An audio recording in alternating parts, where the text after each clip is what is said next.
આ જે સ્ટેચ્યુની તમે પોઝિશન જોશો તો એમાં એક આંગળી બતાવવામાં આવી છે. એ કદાચ એ દિશા નિર્દેશ કરે છે કે આખા ભારત દેશે એક દિશામાં ચાલવાનું છે અને એનું આ પ્રતીક છે.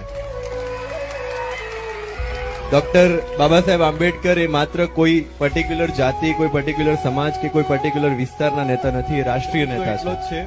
કે બાબા સાહેબ આંબેડકરની પૂજા અર્ચના તો કરીએ, પણ એ સાચી શ્રદ્ધાંજલિ ત્યારે હશે જ્યારે એ પોતે જેવું જીવ્યા છે એવું આપણે જીવી બતાવીએ. વ્યક્તિગત સંઘર્ષ એમણે પોતાને જ્યારે નાના હતા અને જ્યારે પોતાના પિતાજીને મળવા માટે એ રેલવેમાં બેસીને ગયા અને રેલવેમાં બેસીને ઉતરીને જ્યારે એક ગાડામાં બેઠા અને ગાડાવાળાને જ્યારે ખબર પડી કે એ કોઈ પર્ટિક્યુલર સમાજના છે ને એમને ગાડામાંથી ઉતારી દેવામાં આવેલા, એ એમનો પહેલો અનુભવ. અને ત્યાંથી એમને જે પોતાની વ્યક્તિગત સંઘર્ષ શરૂ કર્યો, એ વ્યક્તિગત સંઘર્ષને આધારે એમને માત્ર પોતાના માટે લડત નથી કરી, પણ સમાજના એ દરેક તબકા માટે લડત કરી કે જેને અન્યાય થયો છે અને છેલ્લે એ બધાને ન્યાય અપાવી શકે.